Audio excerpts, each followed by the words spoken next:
Ano, okay na? Ano nga? Sarap na. Sarap nga. Ha? Sinigang na tuna na isda. Tuna? Oo. Ah, ito. Ako lang bantay. Ikaw na lang? Oo. Huwag kasi kaso sa loob doon.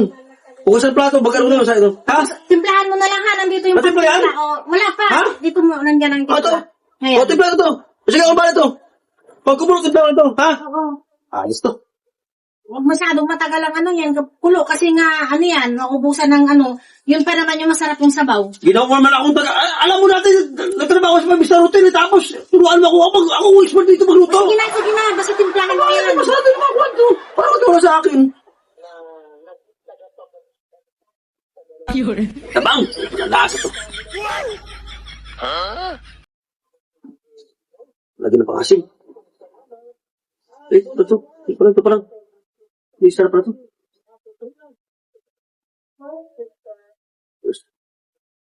Ayos na. Yan. Ito na malasaan to. Okay na yung lasa? Wala, hindi ko malasaan eh. Malasang nga. Parang tabang.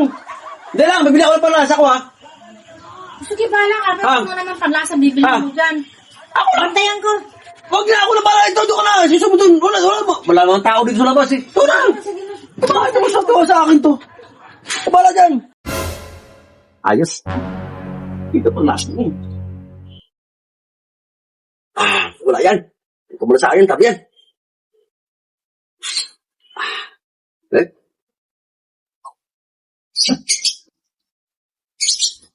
Sipa ko nga. Ano ba? Kaya na ang lasa? Ayos. Perfect. Ano pinasan mo? Kunting kulo na lang yun. Sipa mo. Sarap. Hindi na. Mabibili ako ng panlasa. Nakaibang lasa niya. Sarap. Oh. Bilisan mo para kakain na tayo. Ah. Ano na lang, kukulo na yan. Grabe. Ayos na nabili ko na.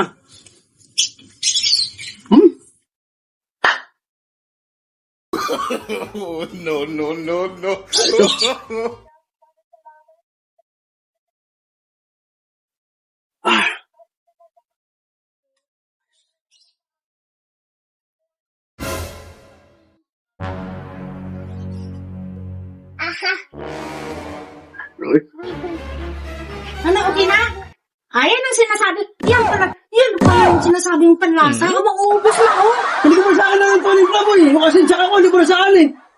Kumpleto na kung tutuusin asin. Nandyan na yung mga magic sarap. Hindi ko masaan eh. Sa panlasa, tapos ubos na rin yung laman, oh. Hindi ko nasa ko eh. Yun ang panlasa. Akin na nga yan. Bakit? Tama na, inumin mo yan. Tinan mo ko. Bahala ka. Tinan mo ko dyan. Hindi na, ubusin mo na yan. Mauubos na yung ulam natin, panlasa. Kumpleto na yan. Tapos kung ano nung panlasa. Kalahatin pa lang yan oh. Kalahatin pa lang yan ang ulam ko eh. Ulam natin to, ubusin mo.